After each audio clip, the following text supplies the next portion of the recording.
सुरू करायची. आता एक उदाहरण पहा. 24 व 72 चा लसावी व मसावी किती?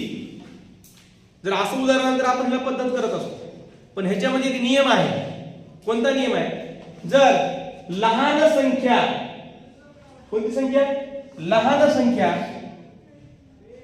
लहान संख्या आणि हे मोठी संख्या, जर लहान संख्येच्या पटीतील जर मोठी संख्या येत असेल तर अशा वेळेस डायरेक्ट लहान संख्या ही काय असते?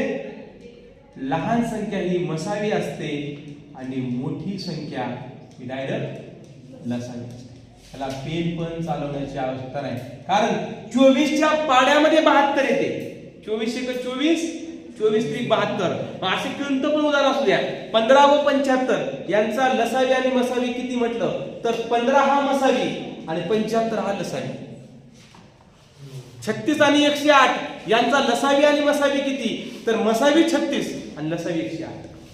पेन पण चालवायची आवश्यकता नाही, पण काय माहित पाहिजे? पाडे पाठ असले पाहिजे. दिलेली संख्या ही पाड्यातली आहे हे आपल्याला माहित पाहिजे.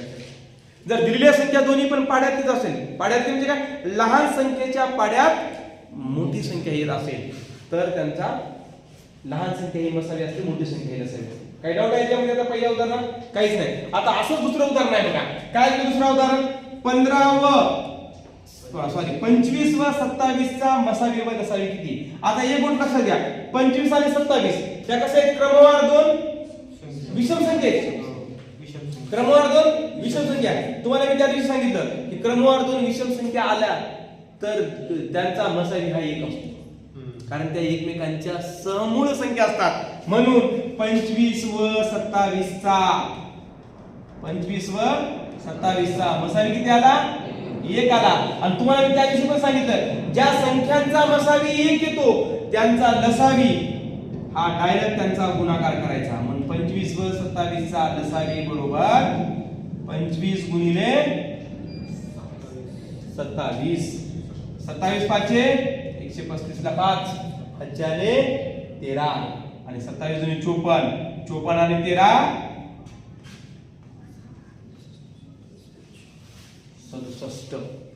अशा प्रकारे लवकरात लवकर काढता येते. 25 आणि 27 हे सहमूळ संख्याची जोडी आहे. सहमूळ संख्या तुम्हाला मी सांगितल्या कोणकोणत्या असतात? क्रमवार नैसर्गिक संख्या, क्रमवार विषम संख्या आणि त्याचबरोबर ज्या संख्यांचा अशा संयुक्त संख्या की ज्यांचा विभाजक सामायिक विभाजक हा एक असतो त्यांना सहमूळ संख्या असे म्हणतो. त्यांचा मसावी हा एक असतो आणि लसावी डायरेक्ट त्या दोन संख्यांचा गुणाकार एवढा करावा लागतो. समजले? लिहून घ्या.